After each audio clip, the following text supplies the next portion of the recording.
ভবিষ্যতের একটুখানি আলোর আশায় তিল করে ছায়াসঙ্গী করা আমানতটাই যখন চোখের সামনে ছাই হয়ে যায়, তখন বাকি থাকে কেবলই শূন্যতা। ভাগ্যের নির্মম পরিহাসে ঠিক তেমনই এক বুক ভাঙা গল্পের জন্ম হয়েছে গাইবান্ধার সুন্দরগঞ্জ উপজেলার এক নিভৃত পল্লীতে। উপজেলার দহবন্দ ইউনিয়নের উত্তর ধুমাইটারি গ্রামের বার্ধক্যে উপনীত কৃষক তোফাজ্জল হোসেন একসময় রোদে পুড়ে বৃষ্টিতে ভিজে ঢাকায় রিকশা চালিয়েছিলেন। বয়সের ভারে এখন আর শরীর চলে না, তাই গ্রামে অন্যের জমি বর্গা নিয়ে কোনো মতে সংসার চালান। 3 মেয়ের বিয়ে হয়ে গেছে, ঘরে এখন শুধুই বৃদ্ধা স্ত্রী ফাতেমা খাতুন।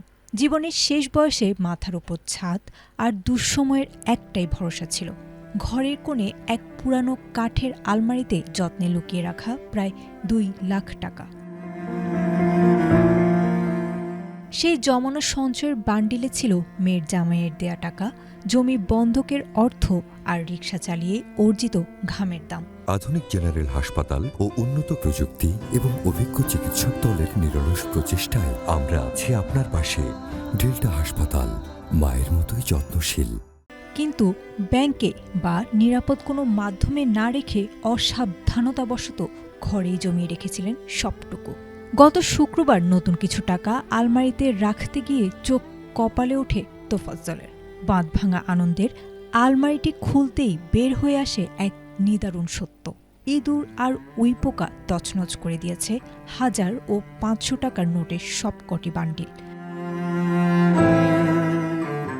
চাটাইয়ের উপর ছিঁড়ে কেটে টুকরো টুকরো হওয়া স্বপ্নের কাগজগুলো ছড়িয়ে কান্নায় ভেঙে পড়েন বৃদ্ধা স্ত্রী ফাতেমা। পাশে বসে নির্বাক চোখে সেই ছিন্ন ভিন্ন নোটগুলো হাতে নিয়ে বিলাপ করা ছাড়া আর কোনো পথ ছিল না তোফাজ্জলের। চরাঞ্চল থেকে এসে এই গ্রামে বসতি করা নিঃস্ব কৃষকটির এখন একমাত্র চাওয়া, সরকার বা বাংলাদেশ ব্যাংক যেন মানবিক দিক বিবেচনা করে এই নষ্ট হওয়ার টাকাগুলোর বদলে নতুন টাকা দিয়ে তাকে ঘুরে দাঁড়ানোর সুযোগ দেয়।